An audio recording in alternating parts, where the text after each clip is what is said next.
आज आपण गोड चटणी बनवणार आहोत। ही चटणी तुम्ही एकदा बनवून 2 ते 3 महिने आरामात ठेवू शकता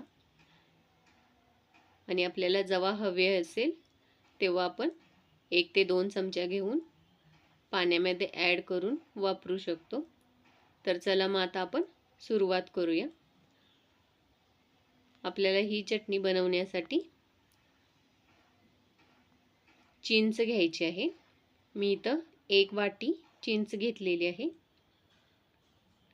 आणि ती आता आपण भिजवून घ्यायची आहे। त्यासाठी त्यामध्ये आपण गरम पाणी घालून घेऊया, म्हणजे ती लवकर भिजली जाईल। जर तुमच्याकडे वेळ असेल तर थंड पाण्यात भिजत घातली तरी चालेल। थंड पाण्यात घातल्यावर थोडा जास्त वेळ लागतो ही चिंच भिजण्यासाठी। गरम पाण्यामुळे लवकर भिजली जाते। आपण हे 15 ते 20 मिनिटं झाकून ठेवूया, म्हणजे आपली चिंच चांगली भिजून तयार होईल।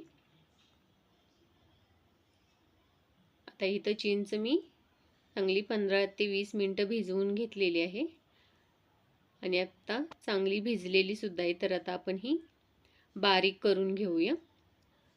हे आपण पाण्यासकटच बारीक करून घेणार आहोत। आता बारीक केल्यानंतर आपण ही गाळून घेणार आहोत। इथं आपण जास्त दिवस राहण्यासाठी बनवतोय, त्यामुळे इथं आपण पाणी कमीच वापरायचं आहे। हे आता आपण चमच्याने गाळून घेऊया, म्हणजे त्याच्यामध्ये काही रेषा वगैरे असतील तर त्या राहतात। हे आपण चमच्याने हलवत हलवत सगळं गाळून घ्यायचे आहे। आता इथं आपण गाळून घेतलेली आहे। तर ही 1 वाटी गर आहे चिंचेचा, तर आपण त्यानुसारच गूळ पण तेवढाच घ्यायचा आहे। गुळाचं प्रमाण तुम्ही इथं जास्त पण करू शकता। आता आपण एका कढईमध्ये चिंच घालून घेऊया आणि त्यामध्येच गूळ घालून घेऊया। इथं आपण शक्यतो स्टील किंवा लोखंडीच कढई वापरायची आहे आपल्याला। आता आपण ही चिंच आणि गूळ मिक्स करून घेऊया आणि कमी गॅसवर आपण हे 5 मिनिटासाठी चांगलं शिजवून घेऊया। आता हे चांगलं शिजलेलं आहे, तर आपण त्यामध्ये मसाले घालूया।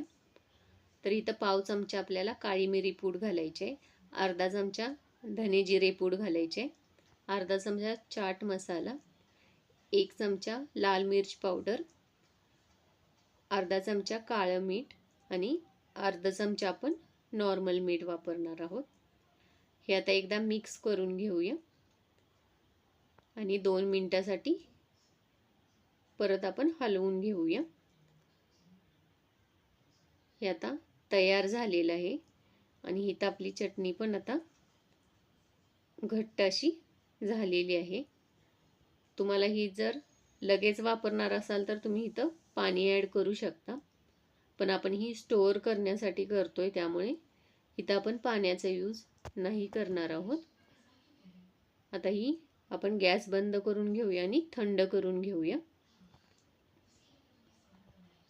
इथं आता थंड झाल्यानंतर एका पॅकबंद डब्यामध्ये काढून आपण ही फ्रीजमध्ये ठेवून द्यायची आणि आपल्याला करायची असेल त्यावेळी आपण ही 1 ते 2 चमचा घेऊन आपल्याला जेवढी जशी बनवायची आहे त्यानुसार एका बाउलमध्ये घेऊन आपण ही गरम पाणी किंवा नॉर्मल पाणी ॲड करून मिक्स करून घ्यायची। ही गोड चटणी आपल्याला जशी पातळ घट्ट हवी आहे त्यानुसार पाणी आपण कमी जास्त करून घ्यायचं। इथं आपली गोड चटणी तयार झालेली आहे। कोणतेही चाट बनवताना आपल्याला ह्या चटणीची आवश्यकता पडते, तर तेव्हा आपण ही लगेच यूज करू शकतो। तुम्हाला माझी रेसिपी आवडली असल्यास लाईक करा, कमेंट करा आणि चॅनेलवर नवीन असाल तर चॅनेलला सबस्क्राईब करा। थँक्यू।